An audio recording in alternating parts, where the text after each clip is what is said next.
The well had been dry for the first time in 300 years. At the bottom, carved into stone where water should have been, were names, fresh, deep, and bleeding. And every person who found their name stopped sleeping that night. Welcome to Horror Audiobook.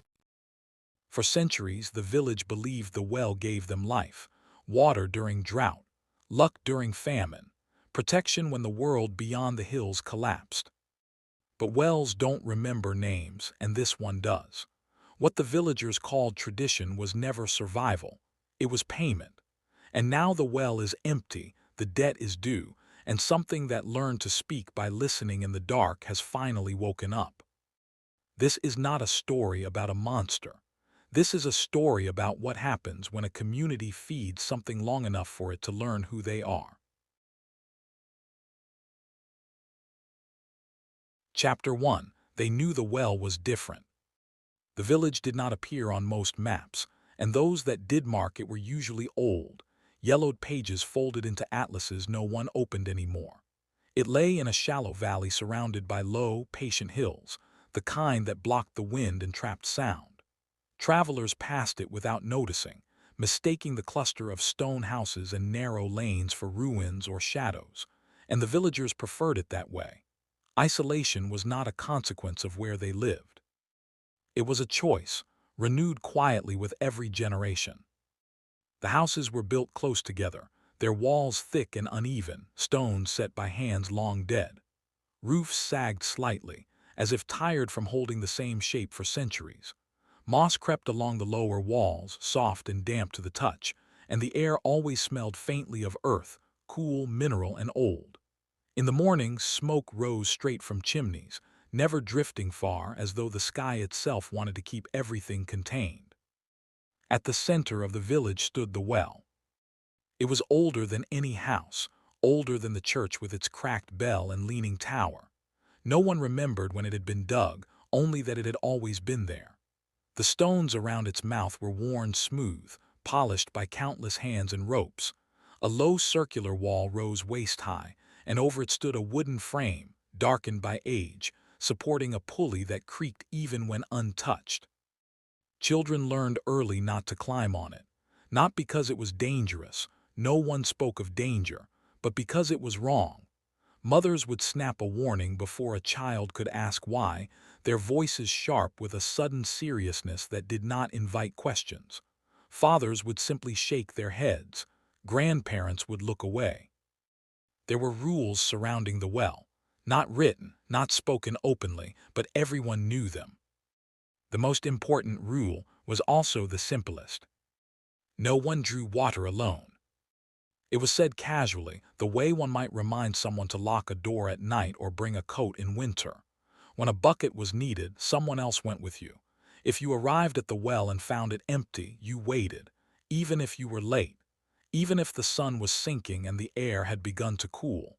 Waiting was not considered an inconvenience. It was considered correct. When asked why, people gave different answers. Some said it was tradition. Others said it was practical. Ropes could snap, buckets could slip. A few laughed and claimed it was just an old superstition that no one bothered to challenge. But the laughter never lasted long, and no one ever suggested breaking the rule. The well was never feared. Fear implied chaos, unpredictability, something wild. The well was neither wild nor chaotic. It was consistent, reliable. It gave water even in the driest summers, cold and clear, drawn from depths no one had measured in living memory. During droughts that cracked fields and withered crops in neighboring regions, the village endured. When asked how, the answer was always the same. We have the well. It was spoken with a tone not of pride, but of certainty. The well was respected. Respect shaped the way people moved around it. Voices lowered as they approached. Arguments paused until they had passed. Even celebrations, weddings, festivals, the rare moments of joy kept a careful distance. Music never echoed too close. Laughter softened. It was as if the well were listening and everyone understood without ever saying so that it was better not to disturb it. At dawn each day, a small queue formed nearby. Not a line exactly, just a loose gathering of villagers holding buckets, standing close enough that no one was ever truly alone. The rope slid down, the pulley groaned, and the bucket returned heavy with water that smelled faintly of stone and iron. Hands reached out to steady it. No one rushed. No one lingered longer than necessary. And always, before leaving, someone glanced down into the darkness. The opening of the well swallowed light. Even at noon, when the sun stood directly overhead, the interior remained stubbornly black. Torches revealed only a short drop before the beam dissolved, as if absorbed. Children dared each other to throw pebbles in, listening for the splash. The sound always came, though sometimes later than expected and sometimes not at all. On those days, the children were called away sharply, their games ending without explanation. The villagers did not tell stories about monsters in the well. There were no legends of hands reaching up, no tales of voices calling from below. Those kinds of stories belonged to other places, other wells. This one did not need such embellishments. It existed beyond story, beyond metaphor. It was part of the village in the same way the ground beneath their feet was part of it. Still, there were moments, quiet, fleeting moments, when the respect edged into something else. On certain nights, when the air was too still and the stars seemed distant, people swore they heard something near the well. Not a voice, not a sound that could be named, just a sense of presence, like standing too close to someone in the dark. On those nights, shutters were closed carefully, and no one went out unless they had to. The elders remembered more, though they spoke less. They had grown up hearing fragments of older conversations, half-finished warnings that stopped when a child entered the room. They knew there had once been customs no longer practiced, gestures and phrases that had faded with time. When asked, they said only that things had changed, and that change was good. But even they obeyed the rules. Especially they obeyed the rules. When the drought began, it did not announce itself with drama. The sky simply refused to open. Days passed, then weeks, the clouds thinning until they became little more than pale streaks that dissolved by noon. The fields beyond the village yellowed, then browned. The river that fed the lower farms shrank to a narrow ribbon, its banks exposed and cracking. The villagers watched, they waited, they were not afraid. After all, the well had never failed them. But one morning, as the sun rose and the first bucket was lowered, the rope slid farther than it ever had before. The pulley groaned, louder this time, protesting the unfamiliar length. When the bucket returned, it was not as heavy. No one said anything. They exchanged glances, subtle and quick. Another bucket was lowered, then another. Each came back lighter than the last. Someone cleared their throat. Someone else laughed softly, too softly. "It's just the drought," a voice said, calm, reasonable. "It will come back." They all agreed. Of course it would. Still that night, as the village settled into uneasy sleep, one thought moved quietly from house to house, unspoken but shared. The well was changing. And for the first time in anyone's memory, the darkness below did not feel empty. Chapter 2. The Drought That Shouldn't Have Happened. The drought did not arrive the way droughts were supposed to.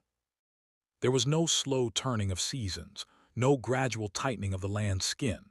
It came like an omission, as if something essential had simply been forgotten. Clouds gathered on the horizon and dissolved before reaching the valley. Mornings dawned pale and dry, the dew absent from grass that had always held it. The air grew thin and brittle, carrying dust instead of moisture, and every breath tasted faintly of stone. At first, the village treated it as an inconvenience. Crops were watered carefully. Animals were kept closer to home. People spoke of patience, of cycles, of waiting things out. They had waited before. They could wait again. After all, they had the well. But each morning, the rope slid farther. It was subtle at first. A handspan more rope uncoiled than the day before. A pause as the bucket was lowered, the pulley creaking with unfamiliar strain. When the bucket returned, the water inside sloshed lower against its rim, the sound thinner, sharper. No one commented on it directly. Instead, they spoke around it. "It's just the heat," someone said, wiping sweat from their brow. "These summers are harsher than they used to be," another replied. The elders nodded, their faces calm, their eyes steady. They had seen dry years before. They had seen worse. When pressed, gently, respectfully, they repeated the same phrase they had used for as long as anyone could remember. "The well has never failed us." It was not reassurance, it was a statement of fact. Still, people lingered longer at the well. Conversation stretched thin and awkward, filled with pauses. Hands rested on the stone rim, feeling its coolness, its solidity, as if confirming it was still real. When buckets were lowered, more eyes followed them down into the darkness. The water level dropped faster than reason allowed. Streams beyond the village shrank, then vanished entirely. The riverbed cracked open like old pottery, its stones bleached and exposed. Birds left. Insects disappeared. Even the hills seemed to pull back, their shadows shorter, retreating from the valley as though unwilling to watch. And yet the well continued to give water. Less of it, yes, but enough. Enough to keep panic at bay. Enough to let denial take root. At night, people dreamed of thirst. They woke with dry mouths and the lingering sensation of swallowing dust. Some dreamed of standing at the well, lowering the bucket again and again, only to feel it strike something solid far sooner than expected. They woke before seeing what it was. In the mornings they laughed about it, nervous laughter, quick and thin. "Just bad dreams," they said. "Stories the heat puts in your head." Children were watched more closely now. They were kept away from the well unless absolutely necessary.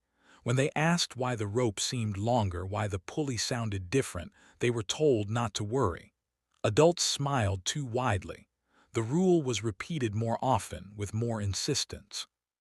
No one drew water alone. The phrase began to feel heavier, weighted with something unspoken. One afternoon, as the sun pressed down without mercy, a bucket came up nearly empty. The rope scraped loudly against the stone lip of the well, the sound sharp enough to make several people flinch. For a moment, no one moved. Then an elder stepped forward. He peered into the bucket, nodded once, and said calmly, "It's just a fluctuation." The word settled over the group like a blanket, a strange word to use but comforting in its complexity. It suggested understanding, control. "The well has never failed us," he added, louder this time. Others echoed it, some with conviction, some as if testing the sound of it in their mouths. That night, someone swore they heard the pulley creak on its own. It was late, well past the hour anyone would be drawing water. The sound was faint but unmistakable, the slow, protesting groan of old wood under tension. Curtains twitched. A door opened a crack, then closed again. In the morning, the story had changed. "Probably the wind," someone said. "The frame's old, it shifts." Superstition, they agreed, smiling tightly. The kind of nonsense that surfaced when people were tired and thirsty. The kind that had no place in a village built on reason and routine. The elders said nothing. They met more frequently now, gathering in the church long after services had ended. Voices were low. Faces were drawn. When they emerged, they looked older somehow, as if the stone walls had taken something from them. The well continued to recede. Soon the rope reached its end before the bucket touched water. Another length was tied on, then another. Knots appeared where none had been before, thick and clumsy, disrupting the familiar rhythm of drawing water. Each knot passed through the pulley with a jolt, a reminder that things were being extended beyond their intended limits. People began to measure time by the well. Before the well, after the well. Before the rope was lengthened, after the first knot, after the second. And always the elders repeated the same phrase, their voices steady even as their hands shook. "The well has never failed us." Some believed them. Others wanted to. But late at night, when the village lay quiet and the drought pressed down like a weight, There was a growing awareness, soft, creeping, impossible to ignore, that the phrase was being used differently now. Not as truth, as hope. On the final day before the well ran dry, a man stood at its edge and listened. He had come with another villager, as the rules required, but for a moment he forgot them. He leaned forward, peering into the darkness, straining to hear the familiar splash that never came. Instead, there was something else. A sound too deep to echo, too deliberate to be imagined. He stepped back quickly, heart racing, and laughed, a sharp, brittle sound that convinced no one. "Just the well settling," he said. But as they walked away, the darkness below seemed to shift. And for the first time, the thought surfaced clearly, fully formed and terrifying in its simplicity. The drought should not have reached the bottom of the well. And if it had, something else had been there first. Chapter 4, the first name to be read aloud. The rope had reached the bottom days ago. Not water bottom. That was how the elders finally said it in careful voices, once pretending otherwise became impossible.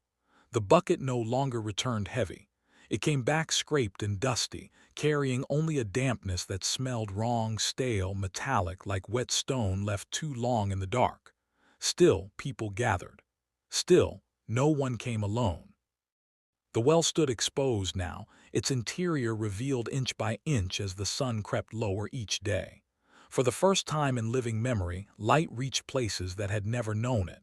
The stones lining the shaft were not smooth as expected. They were scarred, grooved, marked. At first, no one touched them. They leaned over the edge, squinting, eyes adjusting as if looking into a wound. The carvings were faint, uneven, as though made with tools that had dulled over time, or hands that had grown tired. Lines intersected at strange angles. Symbols repeated. Some marks were shallow, others cut deep enough to cast thin shadows. "It's just old masonry," someone said. The words fell flat. A ladder was fetched. Slowly, carefully, it was lowered into the well, its rungs scraping against stone. The sound echoed strangely, stretched, as though the space below were larger than it should have been. Two men climbed down partway, far enough for their boots to rest on the dry bottom. Dust rose around them, fine and gray, clinging to their clothes and skin. One of them ran a hand along the wall, fingers tracing the grooves. "These aren't cracks," he said quietly. They brought lanterns closer. That was when the shapes resolved into letters. Not all at once, slowly, reluctantly, as if the stone itself resisted being understood. Names. They were carved at different heights, layered over one another, some half erased by time, others sharp and fresh enough to catch the light. Family names. Old ones. Names that still appeared on doors and gravestones above. A murmur spread through the villagers, low and disbelieving. "No," someone whispered, "that's not." A child pushed forward. Her name was Mara, and she was old enough to read, young enough not to know when not to speak. She had been watching silently, eyes wide, fingers knotted in the hem of her dress. When she saw the lantern tilt, illuminating a familiar arrangement of letters, her breath caught. "That's us," she said. The sound of her voice cut through the murmurs like a blade. Heads turned, the men in the well froze. Myra stepped closer, pointing before anyone could stop her. Her finger hovered over the stone, trembling. "That's my family's name," she said again, more softly now. "That's how my grandfather writes it." For a moment, no one moved. Then an elder spoke sharply, too sharply, "Don't touch it." But Mara already had. Her fingers brushed the carved letters. The stone was cool, damp despite the dryness of the well. She frowned, rubbing her fingertips together as if expecting them to come away dirty. Nothing happened. The men climbed out. The ladder was hauled up. The lanterns were extinguished one by one. People backed away from the well, forming a wide, uneven circle around it, as though distance might erase what they had seen. It doesn't mean anything, someone said too quickly. Names get reused, stones get marked. No one argued, no one agreed. That night the village did not sleep. Mara lay awake in her bed, staring at the ceiling, the carved letters replaying in her mind. She had traced them again and again in memory, the way they curved, the way the stone dipped beneath her finger. Her mother sat beside her, smoothing her hair, whispering reassurances that sounded rehearsed. "It's just old," she said. "Very old, things get mixed up over time." Mara nodded, though she did not understand. Outside, the night pressed in, heavy and airless. No wind stirred. No insects sang. Even the usual creaks and settling noises of the village seemed to have paused as if listening. Hours passed. Then it came. At first, it was so faint that Mara thought she was imagining it. A sound just at the edge of hearing, like fabric dragged across wet ground. She held her breath, straining to listen. It came again. A slow, labored sound rising from deep within the earth. Not a voice. Not quite. More like breath, thick, uneven, pulled through something viscous. Her mother stiffened beside her. They listened together, frozen, the sound growing clearer with each passing moment. It was coming from the direction of the well. Breath dragging through mud. Doors creaked open across the village. People stepped into the streets barefoot and pale, drawn by the same instinctive pull. No one spoke. They did not need to. The sound guided them. It rose and fell, patient and deliberate, as though whatever made it was testing its own lungs. An elder crossed himself. Another whispered a prayer he had not spoken in decades. Then beneath the breathing, there was something else. A shift. A subtle change in tone, almost like a throat clearing. The sound stopped. The silence that followed was worse. It stretched, taut and expectant, until every heartbeat felt too loud. People clutched at one another, eyes fixed on the dark shape of the well at the center of the square. Mara felt a sudden, irrational certainty bloom in her chest. It knows, she thought. The breathing returned, closer now, louder. The pulley trembled, though no rope moved. Dust trickled from the wooden frame, drifting down like ash. Someone sobbed. The elders stood together, faces drawn, and for the first time none of them spoke. Because they all understood the same thing, at the same moment. The carvings were not records. They were acknowledgments. The well had not been waiting for water. It had been waiting for names.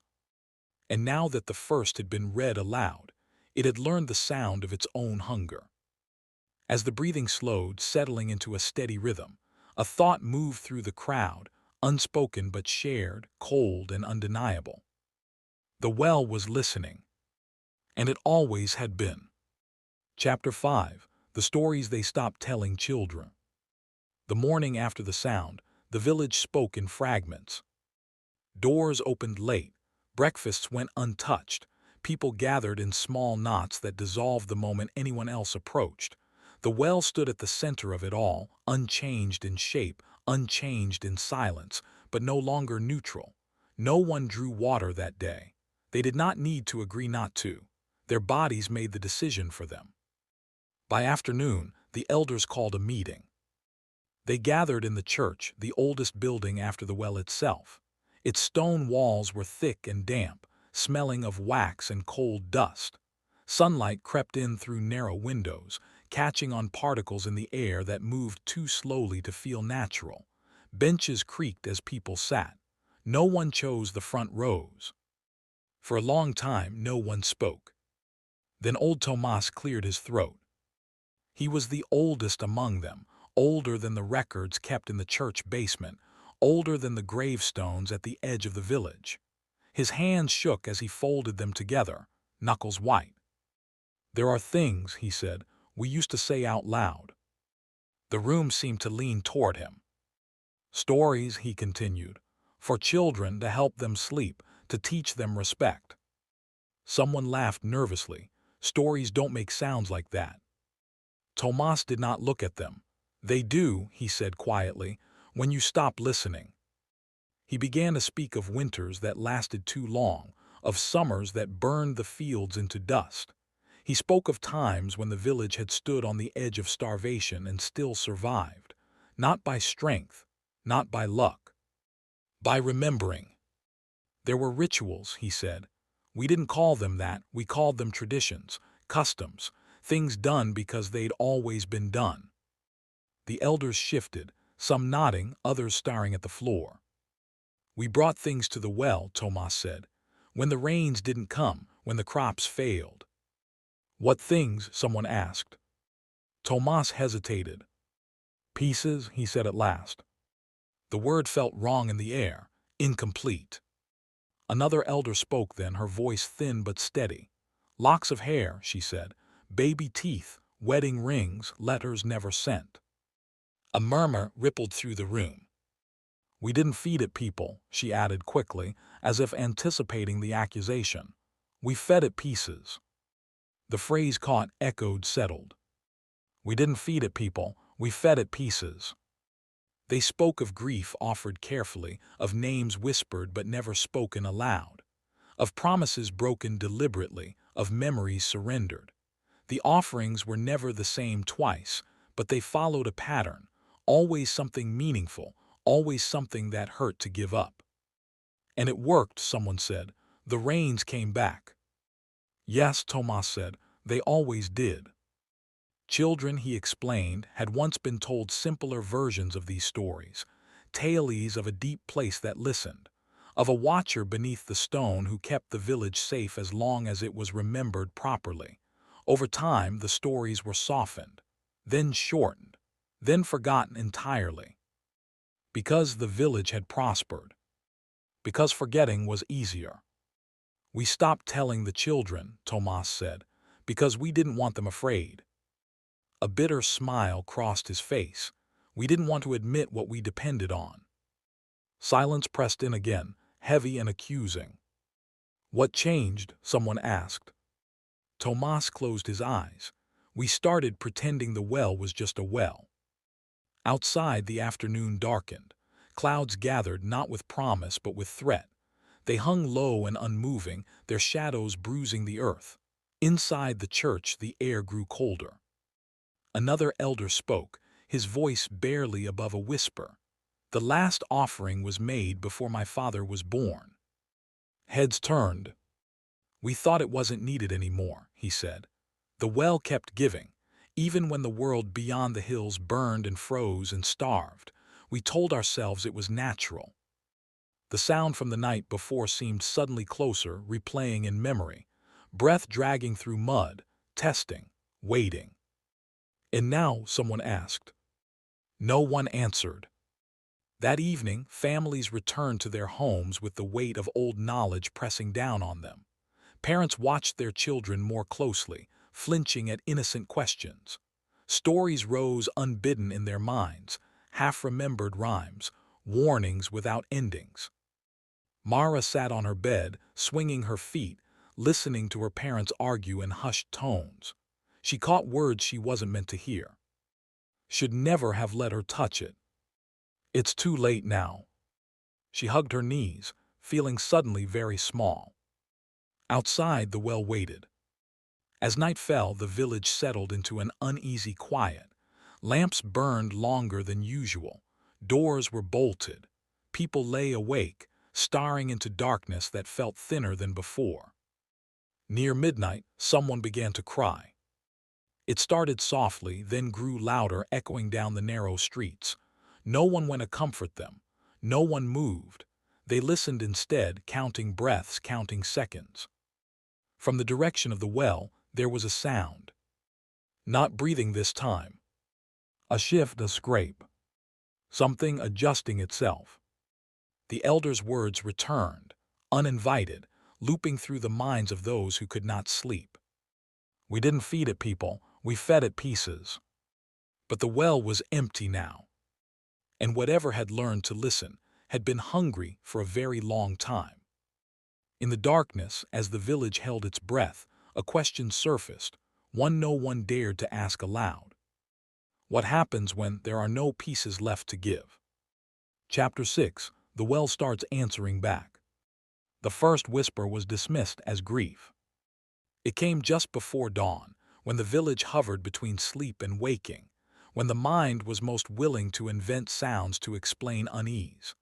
A woman standing at her window swore she heard her name carried on the air, soft, familiar, spoken with the cadence of someone who had known her once. She pressed her hand to the glass, heart racing, and listened. Nothing followed. By morning she had convinced herself it was memory, not sound. Her mother used to call her that way, stretching the last syllable, turning it into something affectionate. Her mother had been dead for 12 years. Grief did strange things. By midday, 3 more people had heard the same thing. Always near the well. Always quiet, always unmistakable. The whispers did not echo. They did not travel. They seemed to exist only for the person hearing them, threading directly into the ear, bypassing the air entirely. A name spoken once, never repeated, never raised in volume. The village reacted cautiously. No one panicked, not yet. They gathered in the square under the pretense of routine, standing in pairs and small groups, careful not to be alone. Buckets were left untouched. The well sat open and dark, its mouth gaping wider now that the water was gone, its stone rim cool despite the heat. "I thought I heard something," someone said lightly. "So did I," another replied, "probably the wind." But there was no wind. The elders exchanged looks they did not explain. Their faces were tight, eyes shadowed by sleeplessness. When asked directly, they offered the same answer they always did when things strayed too close to truth. "It's stress," they said, "old memories, fear making patterns where there are none." That explanation worked, until the whispers began to overlap. Late that afternoon, a man named Elias stood at the edge of the well with his brother. They had come to check the frame, to reassure themselves that the wood was still sound, that the pulley had not shifted on its own. Elias leaned forward, peering into the darkness. That was when he heard it. "El." He recoiled, breath catching painfully in his throat. The voice had been his father's. Not as Elias remembered him at the end, thin and weak, voice worn down by illness, but as he had sounded in childhood. Strong, certain, the voice that used to call him in from the fields at dusk. His brother saw the color drain from his face. "What is it?" he asked. Elias shook his head. "Nothing." But his hands were trembling. By evening, there was no denying it. Names were being spoken all across the square, one at a time, never overlapping, never repeated. Each whisper was precise, shaped by a voice that should not have existed anymore. Mothers heard daughters lost to fever. Sons heard fathers buried decades earlier. One woman heard her own name spoken in the voice of a sister who had died at birth. No one heard a stranger. The well did not call randomly. It called accurately. People began to back away from the square, retreating to their homes, bolting doors that had never been locked before. The whispers did not follow them inside. They did not need to. The damage had already been done. Memory became a weapon. As night fell, the whispers grew clearer. They did not grow louder, but they gained weight, texture. They sounded closer, as though the speaker stood just behind the listener, breath brushing the ear. Some carried emotion, fondness, impatience, disappointment. One man laughed hysterically when he heard his name. "You always did sound like that," he said to the empty air, tears streaking his face. Another collapsed, hands over his ears, sobbing apologies to no one anyone else could see. The elders met again, this time not in the church but in a small house at the edge of the village. They spoke in urgent, hushed tones, voices overlapping, arguments flaring and dying quickly. "It's calling them," someone said. "No," Tomas replied, "it's practicing." They fell silent. "It learned us by listening," he continued. Every word spoken near it, every name said out loud, every grief whispered when we thought no one could hear. The realization settled heavily over them. The well had never needed to be fed soundlessly. It had been listening the entire time. Outside, the night deepened. Lamps flickered.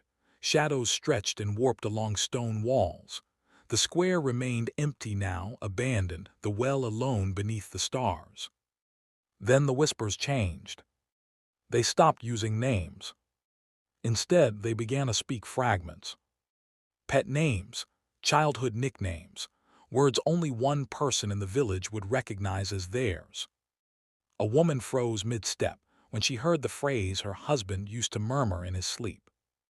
A man dropped to his knees when the well whispered a secret he had never told another living soul. The entity below was no longer repeating sounds. It was responding. Near midnight, the breathing returned. Not loud, not dramatic, just present. Breath dragging through mud. In time with it, the whispers slowed, spacing themselves carefully, as though following a rhythm. People watched from behind shutters, their faces pale in the dim light, listening as the village's collective past spoke from a hole in the ground. Mara sat awake in her bed, knees drawn to her chest. She had not heard her name yet. That frightened her more than anything. She remembered the stone under her fingers, the coolness, the way the letters had seemed to pulse faintly as though warmed from beneath. Down in the well, something shifted. The breathing paused. Then clearly, deliberately, a voice spoke again. Closer than before. Learning. And as the villagers held their breath, united in fear and recognition, the truth settled in, slow, heavy, inescapable. The well was not calling for help. It was calling roll. And it was not finished listening yet. Chapter 7. Leaving the village does save you. They left at dawn. Not in groups, not with ceremony, just quiet departures one after another, as if slipping away might lessen the weight of what they were doing. A woman with a packed bag and hollow eyes. Two brothers who didn't look at each other as they walked. A man who left his door open behind him, as though he expected to return by nightfall. No one tried to stop them. No one said goodbye. The road out of the village wound between the hills, narrow and pale with dust. It had always been there, used rarely but maintained just enough to remain passable. Beyond the hills lay other towns, other wells, other lives. Distance. Safety. Or so they believed. By the second night, none of them were sleeping. They lay awake in unfamiliar rooms or beneath open skis, staring into darkness that felt identical to the darkness they had left behind. When they closed their eyes, they saw the well, not as it was now, dry and open, but as it had always been in memory, dark, patient, waiting. Sleep did not come. When it did, it fractured. They woke with their hearts racing, mouths dry, throats raw as if they had been screaming without sound. No amount of water eased the thirst. It clung stubbornly, a sensation deeper than the body, as though something essential had been drained and not replaced. By the third night, the whispers returned. Not louder, not clearer, just present. A man camping beside the road heard his name spoken from the trees in the voice of his wife, buried 5 years ago. He ran until his lungs burned, until his legs gave out, until the sound faded, not because it stopped, but because exhaustion drowned it out. A woman staying in a distant town woke to hear her childhood nickname whispered from beneath the bed. She slept with the lights on after that, then not at all. They compared notes when they dared to speak of it, exchanging glances heavy with dread and recognition. Same symptoms, same cadence, same voices. The village watched their absence with growing unease. Those who remained waited for news, clinging to the hope that leaving had worked, that distance had broken whatever thread bound the well to their lives. But when messengers returned, pale and shaking, the truth followed them back like a shadow. It followed us, one of them said, voice hoarse. Not followed, knew. The elders gathered again, faces drawn, shoulders sagging under the weight of inevitability. Tomas listened in silence as the stories unfolded, each one echoing the last. No matter how far, someone said, it's the same. Tomas nodded slowly. You can't outrun something that already knows you, he said. The phrase spread quickly, whispered from house to house, clung to like a warning and a curse. It explained too much. It answered questions no one wanted answered. The well's reach was not measured in steps or miles. It was measured in memory. Those who had left carried the village with them, not in belongings but in names, in voices, in the countless moments lived within earshot of the well, every laugh shared near it, every argument, every confession murmured under the assumption of privacy. It had listened, and now it remembered. Back in the village, the whispers grew more confident. They no longer waited for night. They came in the early evening in the gray space between light and dark. People heard their names spoken while eating, while washing, while sitting perfectly still and pretending not to listen. The well did not rush. It did not repeat itself. It did not need to. Mara sat with her parents, pushing food around her plate. She had not heard her name yet, but she felt it coming the way one feels a storm before the clouds arrive. Her father tried to joke, his voice brittle. Maybe it's shy, he said, saving the best for last. No one laughed. Hours passed, though outside, the night stayed the same. In one distant town, a man who had fled the village finally slept. He dreamed he was standing at the edge of the well, the stone warm beneath his hands. Below him the darkness stirred. A voice spoke, not his name but a question. Do you remember? He woke gasping, the taste of mud in his mouth. When morning came, he was gone. They found him later, miles from where he had been staying, barefoot and dehydrated, wandering toward the hills with a vacant expression. He did not respond when spoken to. He did not recognize anyone. He carried nothing. Only thirst. The reports spread faster now, stitching together a pattern that could no longer be ignored. Leaving did not weaken the whispers. It refined them, stripped away distractions, left only the essential connection between listener and source. The elders understood, then, what their predecessors had known and chosen to forget. The well was not anchored to the ground. It was anchored to the people. That night, as the village huddled in uneasy stillness, the breathing rose once more from the square, slower now, stronger, as if whatever lay below had grown accustomed to its own voice. From behind shuttered windows, people listened. And far beyond the hills, in places that had never known the well, others listened too, those who had fled, those who believed distance meant escape. All of them learning the same truth, in the same quiet, terrible way. You can't outrun something that already knows you. And the well knew them all. Chapter 8. The offering was never enough. The elders stopped meeting in secret. There was no point anymore. Whatever fragile protection silence had once offered was gone. The whispers had seen to that, pulling buried memories to the surface, unraveling lives thread by thread. By the time the elders gathered again, this time in the open square, within sight of the well, everyone already knew what was coming. The truth did not arrive all at once. It seeped out, slow and reluctant, like something forced upward from deep underground. Tomas stood closest to the well, his back to it, as though refusing to acknowledge how near it was. His voice trembled when he spoke, not with fear but with exhaustion. "We were wrong," he said. The words landed heavily. No one interrupted. "We told ourselves stories," he continued, "because stories are easier to live with than truth." He looked out over the gathered villagers, faces hollowed by sleeplessness, eyes rimmed red, bodies tense as drawn wire. "We didn't feed it people," he said, repeating the old reassurance. "That much is true." A pause. But we didn't feed it nothing either. The well seemed to loom behind him, its dark mouth catching sound and holding it.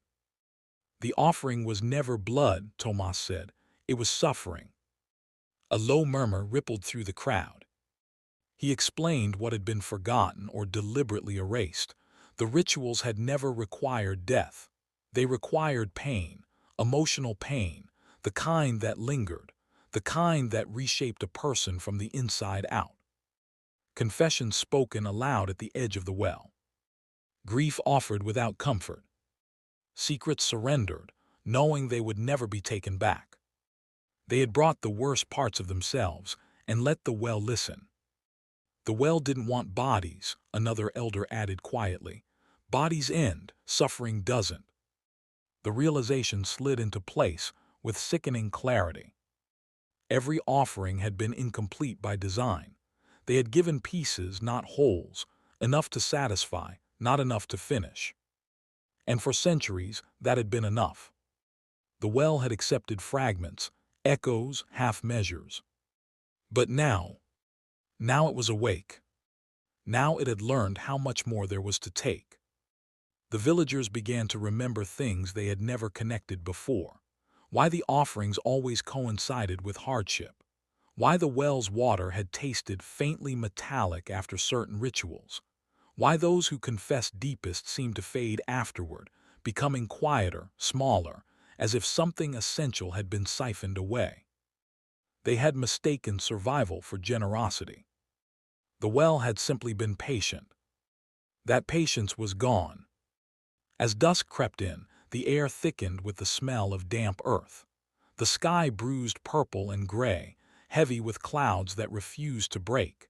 The village stood suspended in a moment that felt both overdue and premature. Someone stepped forward. A man with stooped shoulders and trembling hands. His voice shook as he spoke. "I'll do it," he said. "I'll give it something." He approached the well slowly, each step deliberate. The crowd watched, breath held, as he stopped at the stone rim and leaned forward. "I confess," he said, louder than necessary. "I confess that I hated my brother, that when he died part of me was relieved."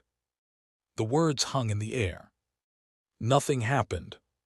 He swallowed and continued, voice cracking as more secrets spilled out, resentments, regrets, cruelties never spoken aloud. Tears streaked his face. His shoulders shook. Still, the well remained silent. When he finished, he stood there waiting. The silence stretched. Then from below came the breathing. Not labored. Not curious. Impatient. The man staggered back, drained, collapsing into the arms of those nearest him. His confession had taken something from him, left him pale, hollowed, as if the words themselves had been carved out of his chest.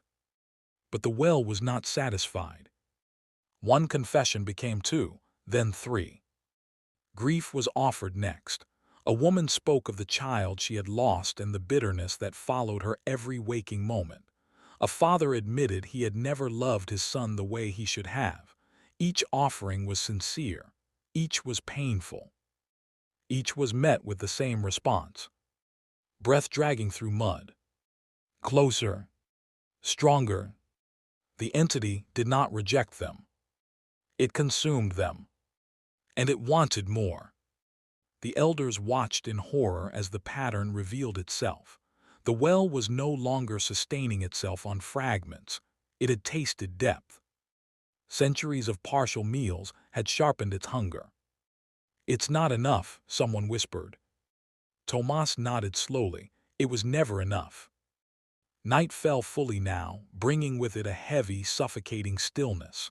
Lamps flickered uncertainly, their light failing to penetrate the well's interior. The whispers did not return. They were no longer necessary. The well no longer needed to coax. It expected. Mara stood at the edge of the crowd, clutching her mother's hand. She watched the adults unravel, watched the village expose itself piece by piece, and felt a growing certainty twist in her stomach. The well wasn't listening anymore. It was waiting for something specific. something final. As the breathing deepened, settling into a slow, deliberate rhythm, a new understanding spread among the villagers, quiet, unanimous, and terrifying. They had misunderstood the bargain. The well had never been fed to keep it asleep. It had been fed to keep it patient. And patience, once exhausted, does not return. The stone beneath their feet seemed to vibrate faintly, as if in agreement. As the crowd stood frozen, the darkness below shifted again, subtly, decisively. Whatever had been learning them had finished, and it was ready to be paid in full. Chapter 9. When the well finally speaks. The voice did not come from below.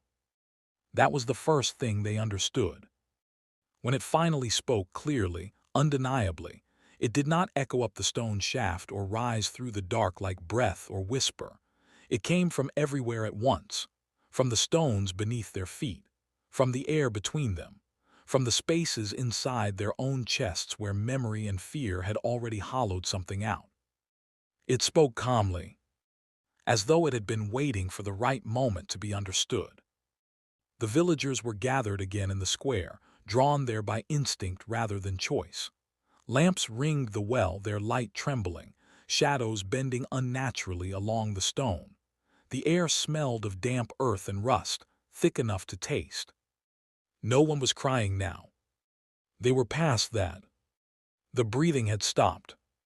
In its place was a silence so complete it pressed against the ears, demanding attention. Then the well spoke. I have been patient. The voice was not loud. It did not need to be. It carried weight instead, an intimacy that felt invasive as though it were speaking directly into thought rather than sound. It held no anger, no urgency, only certainty. People staggered where they stood. Some clutched their heads. Others fell to their knees, not in worship but in reflex, bodies reacting before minds could catch up. Tomas felt the words settle into him like cold water. You know me, the voice continued. You have always known me. Images flooded their minds, uninvited and overlapping.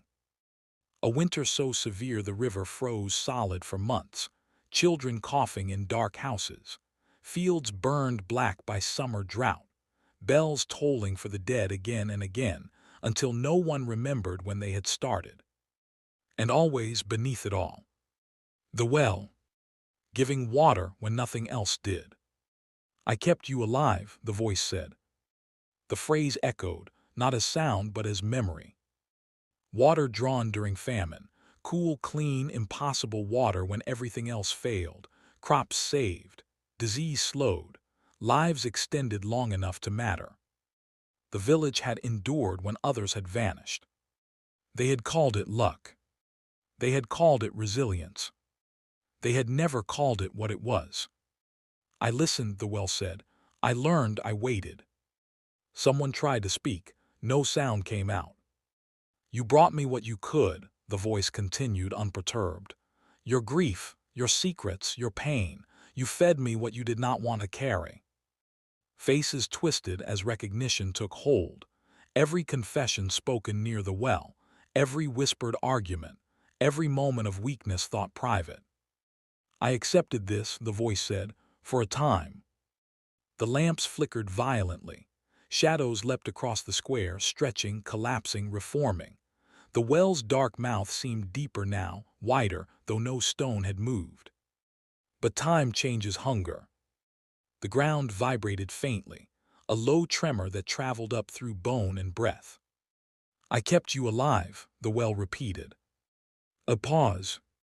Now you will keep me awake. The words landed like a sentence. Panic surged then, not loud, not chaotic, but focused, sharp. People understood all at once what was being asked of them. Awake meant aware. Aware meant listening.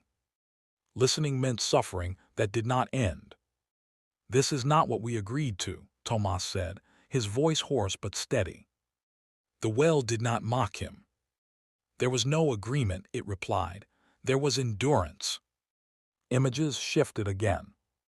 Offerings made at the edge of the well, tears falling into darkness, names not spoken, pain portioned carefully, rationed, controlled. Partial meals. You taught me this, the voice said. You taught me patience, you taught me restraint. The villagers had no response to that. You are afraid now, the well continued. That is understandable, fear sharpens memory. A child whimpered, a mother pulled them close. I do not want bodies, the voice said. Bodies are quiet, they end. A low, collective breath passed through the crowd. I want what you gave me before, it said, but no longer in fragments. The meaning pressed in, unmistakable. Endless confession. Endless grief. A village awake forever, bleeding meaning without relief.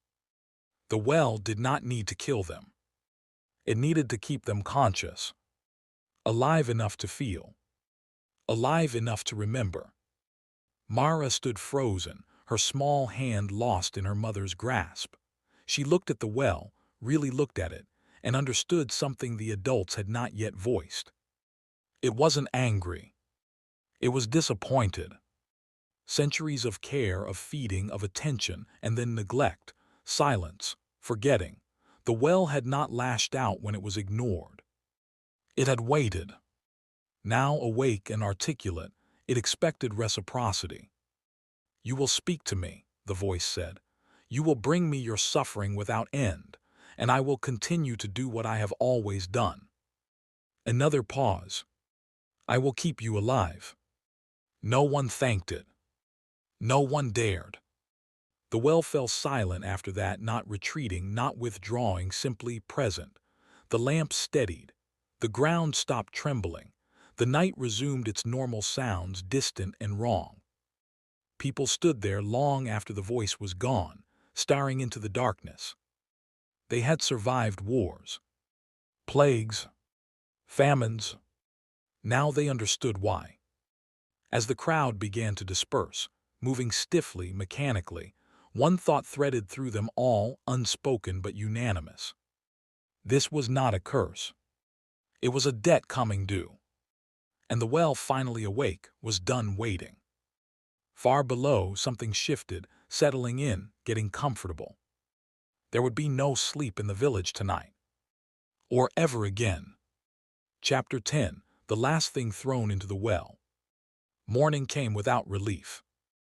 Light spilled into the village the way it always had, soft, pale, almost apologetic, but nothing in it promised safety. The square looked unchanged. The well stood as it always had, and yet everyone moved as if the ground beneath them were thinner now, as if a single wrong step might break it open. They had heard the well. There was no unhearing that. Hours passed, though outside, the night stayed the same inside them. No one slept. No one ate. They gathered again, not because they were called, but because there was nowhere else to stand that did not feel watched. The elders spoke quietly at first, then louder, as resolve replaced panic. There were arguments, sharp, desperate, but they all circled the same conclusion. There had always been an ending to the stories. Not a happy one, but a stopping point. A final offering, Tomas said, his voice worn down to something fragile and honest. There was always talk of one, something given only once. What kind of something? Someone demanded. Tomas did not answer immediately. He looked toward the well instead, eyes reflecting its darkness. The kind you don't get back, he said. They understood him then. The well did not want more suffering parceled out over years. It wanted continuity, awareness, a living conduit, something or someone that could keep it awake without end. A keeper. The village turned inward, each person weighing themselves against the thought. Parents looked at children. Children clutched at parents. Old grudges flared and died just as quickly, crushed beneath the enormity of the choice. In the end, the decision was not voted on. It never is. Mara stepped forward. She did not do it dramatically. She did not cry or plead. She simply loosened her mother's grip and took one step, then another, until she stood at the edge of the well. No, her mother whispered, then screamed. Hands reached for Mara, but Tomas raised his arm, stopping them. His face had gone ashen. "She touched the stone," he said quietly. "It knows her already." Mara looked down into the well. It was not dark anymore. Not completely. There was a depth to it now, a suggestion of space where space should not have been. The air rising from it smelled damp and warm, like breath held too long. She felt a pull, not physical but insistent, like a thought that refused to be ignored. "I hear it," she said softly. The village fell silent. "It's not loud," Mara continued. "It's just there, like when someone stands behind you and doesn't say anything." Her father stepped forward, shaking his head violently. "She's a child." The well answered him. Not with words, with understanding. Mara turned back to the villagers. Her face was pale, but calm in a way that hurt to look at. "It says it will stop," she said, "if I stay." A sob broke from somewhere in the crowd. "What does stay mean?" someone asked, though they already knew. Mara glanced down again. When she looked back up, her eyes were older. "It means it won't need to listen so hard anymore," she said. "I can listen for it." They begged then, promised, threatened, bargained with anything that might still be listening. But the well had made its terms clear. This was the last thing. The rope was brought out, not to lower a bucket, but to steady hands that would not stop shaking. The pulley groaned as it always had, a familiar sound in a moment that was anything but. Mara hugged her parents once fiercely. She whispered something into her mother's ear that no one else heard. Then she stepped onto the ladder. Each rung descended into the well with agonizing slowness. The village watched until the light from above no longer touched her hair, her shoulders, her hands. Until she was gone. There was no scream. No struggle. Only a sound like a breath finally released. The rope slackened, the ladder stilled. The well exhaled. Water surged upward, not violently but steadily, rising to fill the space that had been empty for so long. It lapped at the stone walls, swallowing the carvings, the names, the grooves of memory. The villagers stood in stunned silence as the bucket was lowered once more. It came back heavy. Full. Clear. Life resumed in careful motions. The whispers stopped. Sleep returned, shallow at first, then deeper. The drought broke days later, rain falling gently, almost respectfully. Crops recovered. The village endured. But things were not the same. No one drew water alone. No one spoke near the well unless they had to. Sometimes, late at night, a light could be seen deep below the surface, dim, steady, watching. Some swore they heard a child humming far down where sound should not carry. They did not investigate. Years passed, generations turned over. The story changed in the telling, softened at the edges. Names were left out, the ending blurred. But the elders always taught the rule. And sometimes, when the water tasted faintly warm, or when the well seemed fuller than it should have been, they remembered. The well is full again, but it is still thirsty. Closing chapter. Every village has a well like this, maybe not in the ground, but in memory, tradition, or silence, something we keep feeding because it once saved us, something we refuse to question because it worked before. But nothing that feeds on you ever stops being hungry. This story wasn't about a monster in the dark. It was about the cost of survival when no one asks what's being paid. So listen carefully, because if something in your life knows your name, remembers your voice, and grows stronger the longer you ignore it, it's already awake. If this story followed you into the silence, leave a mark, subscribe, return, and never assume what's beneath you is empty just because you can't hear it breathing yet.